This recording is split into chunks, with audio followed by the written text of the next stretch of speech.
Hello everyone, welcome to Probability and Statistics for Data Science. Today we're going to talk about iterated expectation, which is a technique that is used all over the place in probabilistic modeling. Iterated expectation allows us to compute the mean of a quantity of interest using its conditional mean given a related quantity. Motivated by iterated expectation, we're also going to define the conditional mean of a random variable, which confusingly happens to also be a random variable that captures the probabilistic behavior on average of our quantity of interest given a related quantity. Let's get to it. We're going to talk about the conditional mean and iterated expectation, and our motivation are situations where we want to compute the mean of a certain quantity represented by a random variable b. Remember that we always write random variables with a squiggly line on top. But what we have access to is the distribution of b given another quantity represented by a random variable a. In particular, we can compute the conditional mean function of b given a. Let's remind ourselves what this conditional mean function actually is.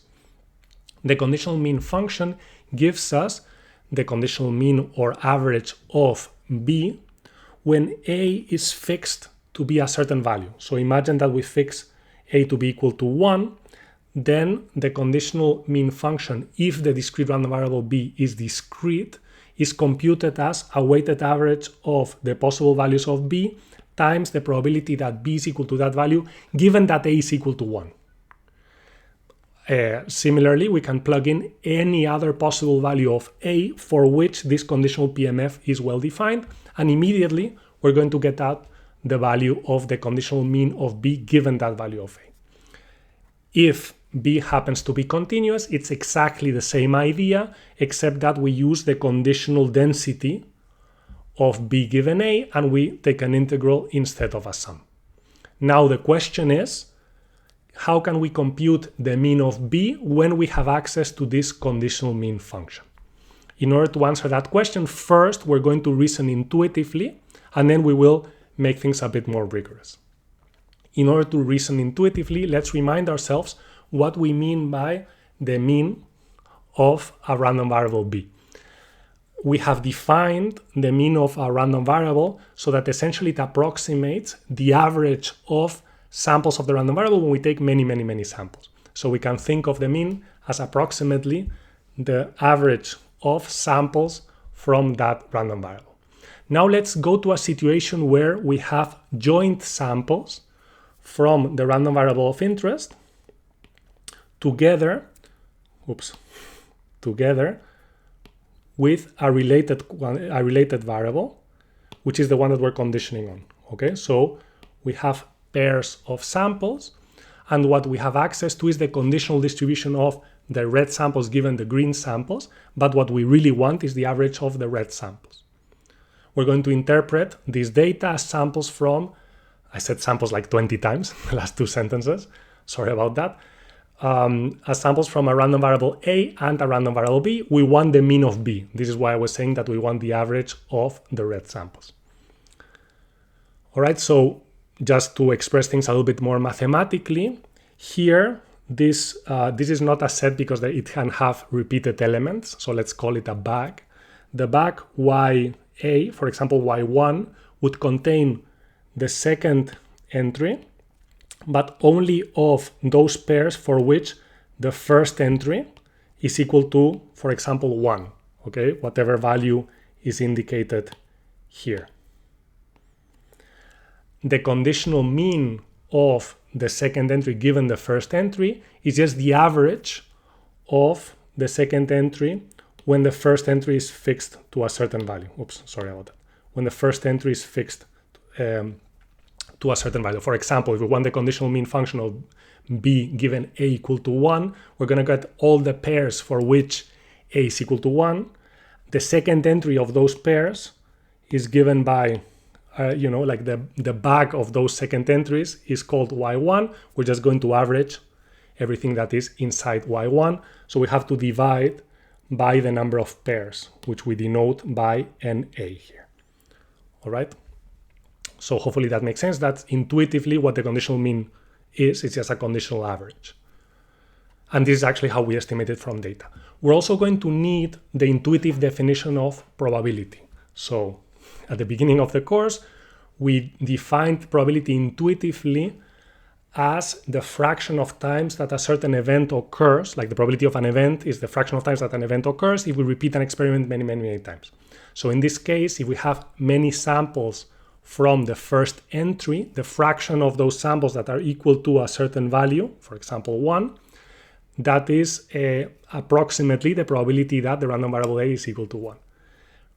We have denoted the number of values for which that happens as n sub A. So for example, the number of pairs for which the first entry is 1 is equal to n1. So NA divided by n gives us that probability. Again, we're just reasoning intuitively. So now we're finally arrived at a point where we can try to connect the average of the second entry with the conditional mean of the second entry given the first entry. What is the average of the second entry? Well, we take all of the data points and we just sum the second entries. That's it. But we can rewrite that sum in the following way. We can say, okay, let's consider all the possible values of the first entry. So we're going to take all the pairs for which the first entry is equal to 1, and we're going to sum the second entry. Then we're going to take all the pairs for which the first entry is 2, and then we're going to sum all the entries. And we're going to do that for all the possible values of the first entries. Hopefully you can see that essentially we're going to go through all of the pairs, and each of the pairs we're going to just look at it once because it's only in one of these sets, right?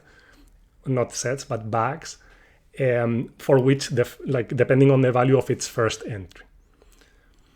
I realize that this can be a little bit confusing, but hopefully it makes sense that those sums are the same. And if those sums are the same, now we can multiply and divide by the number of elements of each of these guys, each of these bags. And what have we obtained? Well, we have obtained something that is essentially the conditional average of the second entry, given that the first entry is fixed to a certain value. That's just the conditional mean function. What is the conditional mean function multiplied by? It's multiplied by the fraction of times that we see that particular first entry over all of the pairs that we're seeing. Intuitively, when we see a lot of pairs, that's just the probability that the random variable A is equal to that particular value. So it's essentially the PMF of A at that value. So we have this weighted sum of the conditional mean function weighted by the corresponding probability of A, and that is approximately equal to the mean, which is exactly what we want. So now let's take a look at what this looks like. Remember that essentially the conditional mean function is a function of A, where if we plug in a value of A, we get the conditional average of B given that value of A. So we can see it like this, right? This is just a weighted sum of the value of this function weighted by the corresponding probability of A. What does this look like? It looks like the mean of H applied to this function, applied to A. The mean of the function H applied to A, that's what I wanted to say, where H is this special function that is the conditional mean function. So here for a moment, we're going to forget that the conditional mean function is special. We're just going to treat it like a normal function H. If we do that, then this quantity is just the mean of that function applied to the random variable A.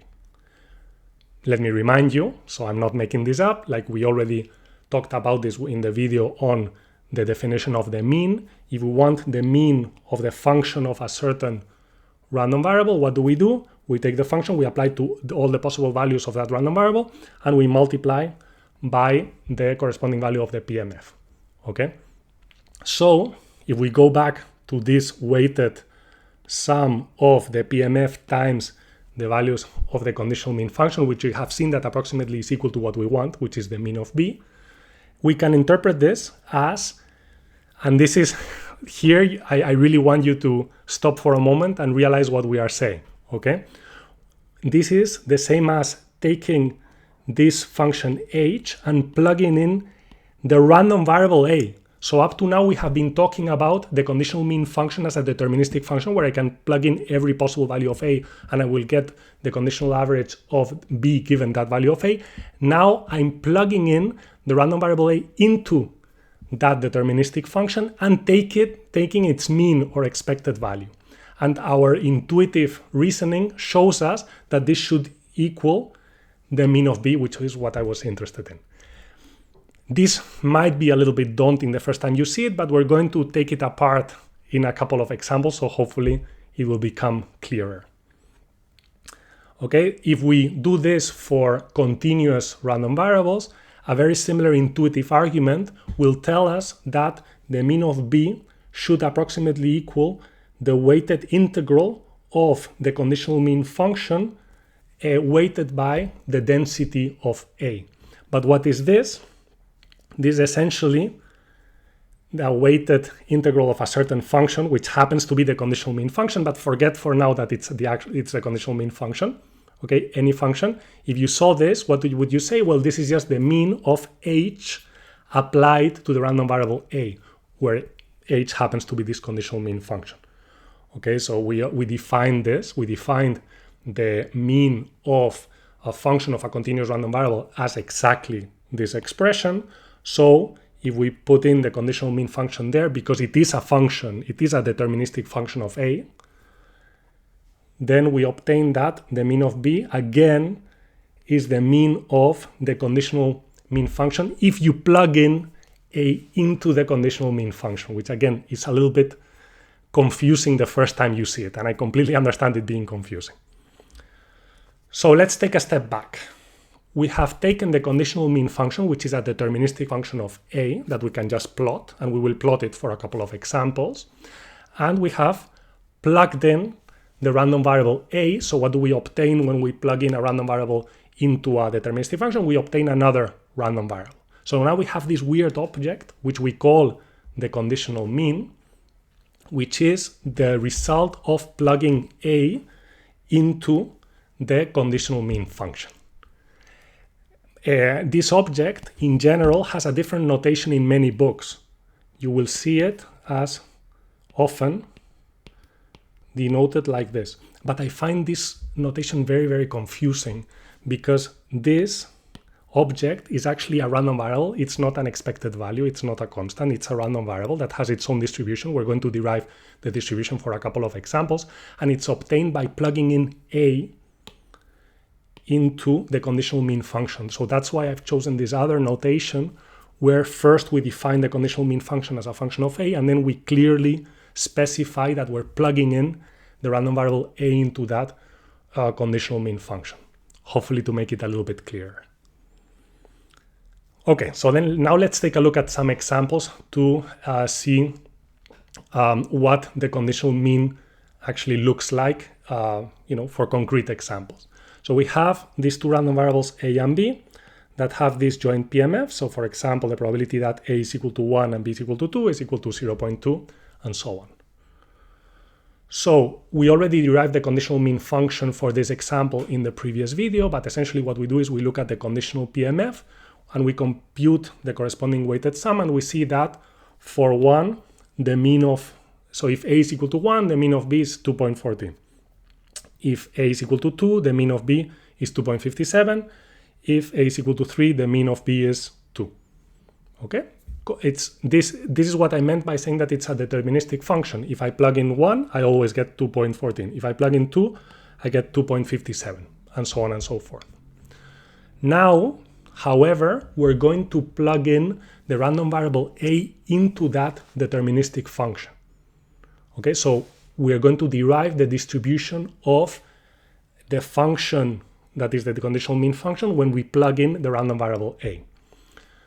So this is what the deterministic function looks like. Now, how do I derive the probability that this random variable, that you can think of another random variable, I don't know, C, is equal to each of its possible values? Well, when is it equal to this value? It's equal to that value when A is equal to 1. It's equal to this value when A is equal to 2, and it's equal to this value when A is equal to 3. So we need the marginal PMF of A in order to derive the distribution of the conditional mean. This is the marginal PMF of A. We can get it by summing over B. So what's the probability that the conditional mean function is equal to the first of its possible values? It's just the probability that A is equal to 1. Okay, and that probability is 0.35. What is the probability that it's equal to the second of its possible values? Is the probability that A is equal to 2. That probability is 0.35. And finally, what's the probability that it's equal to the third of its possible values? It's just 0.3. Okay, because that's the probability that A is equal to 3. Of course, I have a typo, but this will be our little secret because I don't want to re-record this. Okay, so hopefully this makes sense. The conditional mean function, once we plug in A, has 3 possible values. The probability that it equals each of these possible values that depends on the actual value of A, which is random, right? It's a random variable.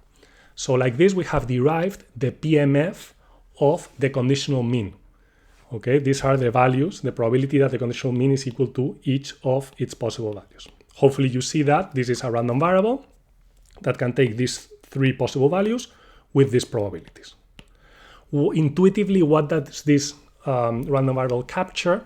It captures the conditional mean of B given A when we don't know A. Okay, hopefully that makes some sense.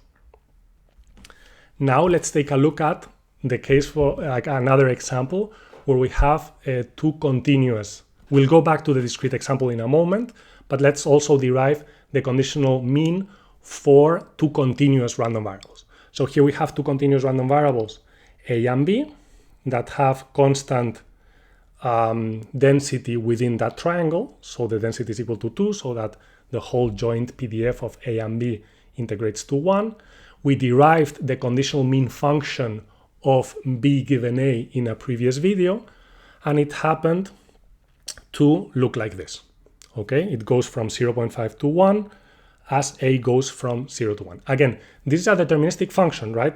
If I say that A is equal to 0.5, boom, the conditional mean function is equal to 0.25.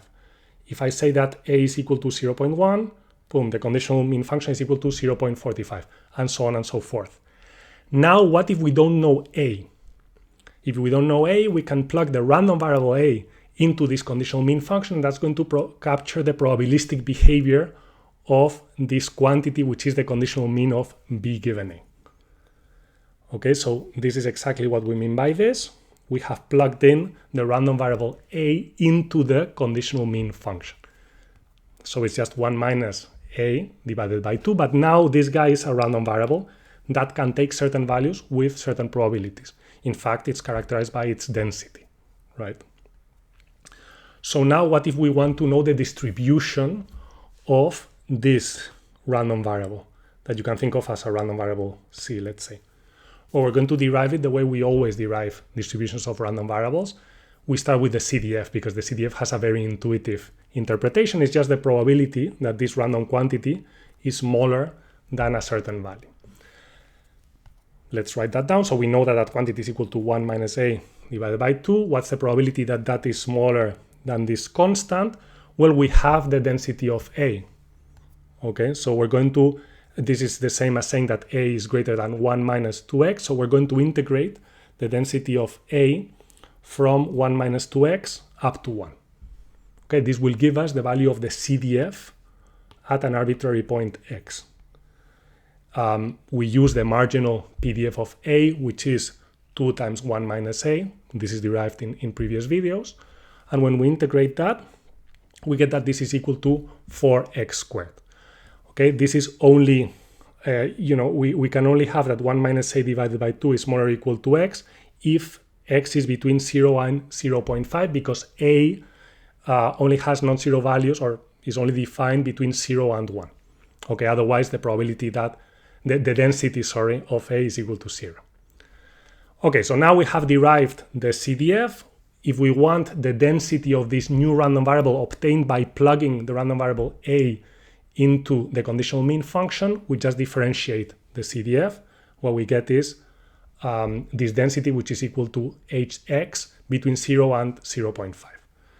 So hopefully it makes sense that we have a random variable that captures the average behavior of B given A when A is unknown, And that random variable has this density that we can just plot. So this is the conditional mean function, which is the deterministic function. But when we don't know a can be anywhere here with a certain density, that induces a density here, which is equal to this. Okay, so we see that there's higher density close to 0.5, which makes sense because a has higher density there. Okay, that's the PDF of the conditional mean. The conditional mean, again, is a random variable, which can be quite confusing. Okay, so what is the mean of this random variable that we have defined by plugging the random variable a into the conditional mean, into the conditional mean function? Let's write it down. So we're going to assume that a is continuous. The same thing will hold if it is discrete. By definition of the mean, basically we have this weighted integral where we're weighting by the density, this function. Like again, here we forget that this is a conditional mean function. Any function, the mean of h of a is exactly equal to this, where we have plugged in the conditional mean function in place of h. Okay, so we're just applying the definition of the mean of the function of a continuous random variable. Now we are going to expand by using the definition of the conditional mean function, which is every possible value of b weighted by the corresponding conditional density. Again, we could do this for discrete random variables, and what we would have is the conditional PMF instead of the conditional density. But now we realize that this, by the chain rule, is just the joint distribution of a and b. So by the definition of mean, what is this? This is just the mean of b. Another way of saying this is that you could actually collapse this to be equal to the marginal by integrating with respect to a. Either way, like this is just equal to the mean of b. So the mean of this random variable that we have defined is actually equal to the mean of b, which is what we had based on our intuitive on an intuitive derivation. Okay, we could have done this exactly the same argument for, instead of just the conditional mean of b given a, we could have some kind of function of a and b given a. We could go through exactly the same argument. We could also go through exactly the same argument for discrete random variables, as I already mentioned. So we have proved that if we define the conditional mean by plugging the random variable a into the conditional mean function, then it is true that the mean of the conditional mean is exactly equal to the mean of b. And this is iterated expectation, and it coincides completely with the intuitive derivation that we had made before. We can also do this for functions of a and b that are, not only for b, and we would get exactly the same result. The mean of the conditional mean function of that function given a is exactly equal to the mean of the function. Now we're going to check, okay? In our example, it's actually pretty easy to compute the mean of b. What do? We compute the marginal of b by summing over a, okay? And then we can use that to compute the mean of b by just computing the sum of the possible values of b weighted by the marginal PMF, okay? Like the possible values are 1, 2, and 3. The marginal of b happens to be equal to 0.25, 0.35, and 0.4. If we compute that weighted sum, boom, we get 2.15. That's the mean of b. Alternatively, we can apply iterated expectation. In this case, it's kind of crazy because we have the full joint PMF, so we would never do this. But we're going to check that it would work out if we just had the conditionals to apply iterated expectation. Okay, so we already know that these are the possible values of the conditional mean function, and these are the the probabilities if we plug in a into the conditional mean function. That's a distribution of the conditional mean. So let's compute that mean of the conditional mean. What do? Well, we take the possible values and we multiply by the corresponding probabilities. And what do we get? You can check.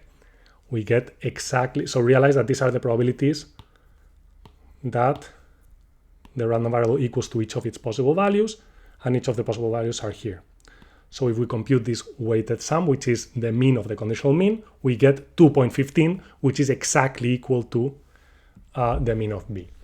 You might want to work through this example on your own. Here I just want to make very sure that you understand what each of these objects are. Okay, that you know the random variable A, random variable B. What is the conditional mean function of B given A? It's a function that we can actually plot. Okay, it's actually these 3 points. What is the random variable that we obtain when we plug in A into that function? Well, it's a random variable that has this PMF. What does it mean to compute the mean of that PMF? Well, this weighted sum. What does it give us? It gives us something that is exactly equal to the mean of B. Again, if this is the first time that you come across iterated expectation and the concept that the conditional mean can be a random variable, I completely understand you being confused. Try to work slowly through this example. Now we're going to do exactly the same thing for our continuous case, so that you see that iterated expectation also works out here. Again, here we have the joint PDF, so if we want to compute the mean of B, we can just integrate the marginal PDF from 0 to 1. The marginal PDF of B looks like that. It's equal to 2 times 1 minus B between 0 and 1. We can integrate it to obtain that the mean of B is just equal to 1 over 3. Okay, super simple. Now, what if we had only access to the conditional distribution of B given A? Okay, we have access to this conditional mean, which is obtained by plugging A into the conditional mean function. And remember that it has this PDF, which is only non-zero between 0 and 0.5.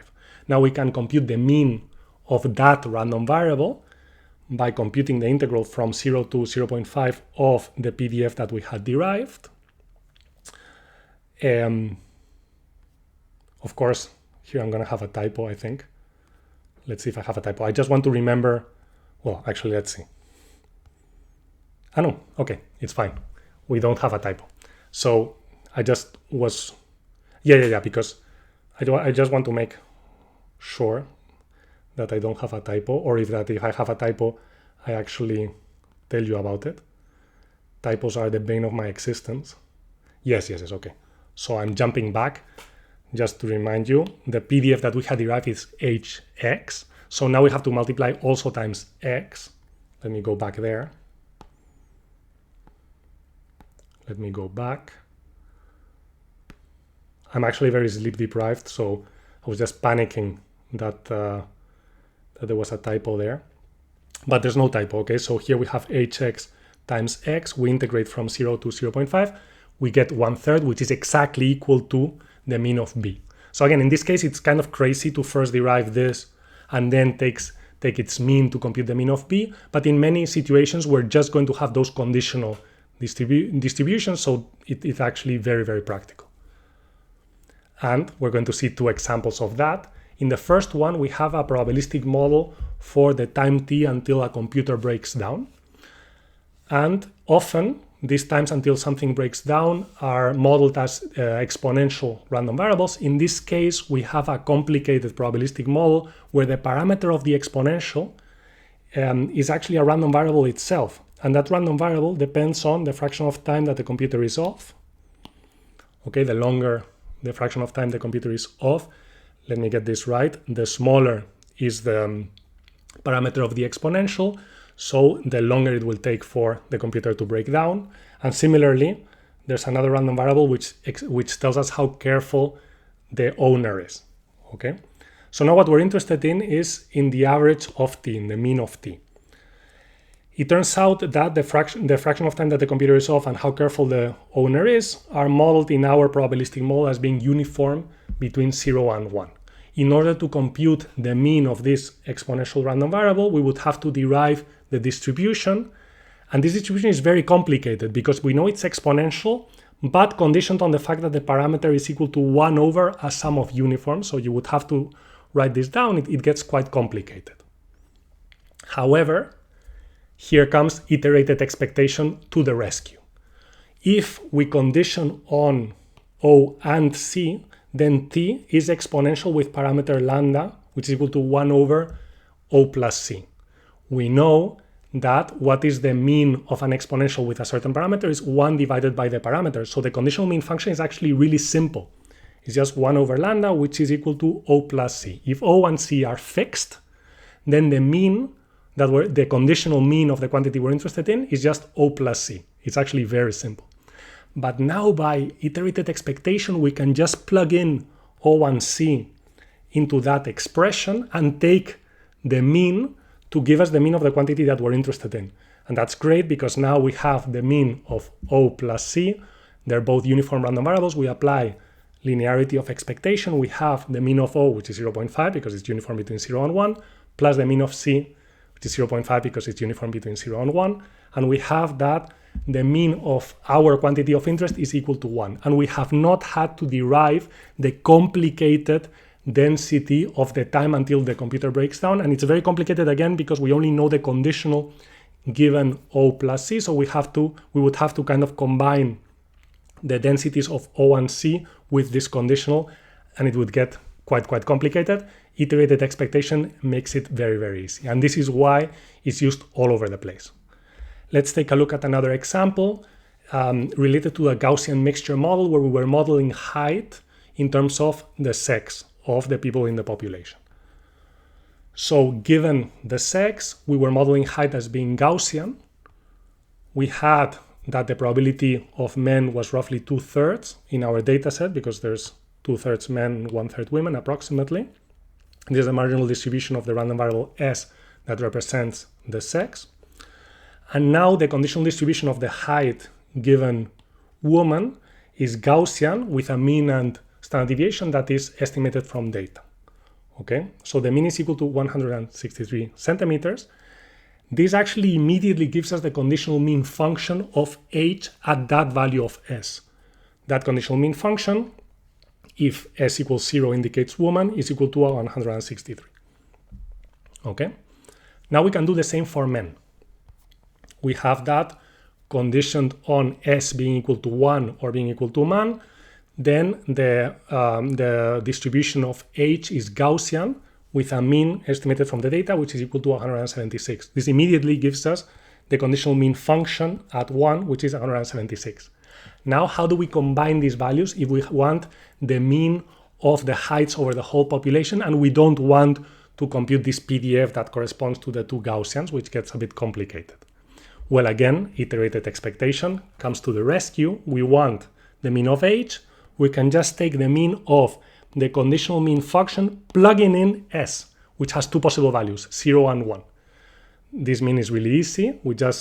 It's a probability that s is equal to 0 times the value of the conditional mean function when we plug in 0, plus the probability that s is equal to 1 when we plug in 1 into the conditional mean function. That probability is 1/3 and 2/3. The conditional means, I have mentioned them before. We can combine them in this way to get that the average height in the population is 171.7 centimeters. Again, you see that iterated expectation allows us to quickly combine conditional means to get the mean of a quantity that we're interested in without having to derive the full distribution, which is very useful in probabilistic modeling. All right, what have we learned? We have learned the definition of the conditional mean as a random variable, which I know is very confusing, but it is what it is. So hopefully going through the very simple examples, I have made it clear that it is indeed a random variable, that where we can actually write down its PMF or its PDF, and then we can take its mean in order to compute the mean of what we're interested in, applying iterated expectation. So we have learned about iterated expectation and worked through some examples. And that's all I got. Thank you very much.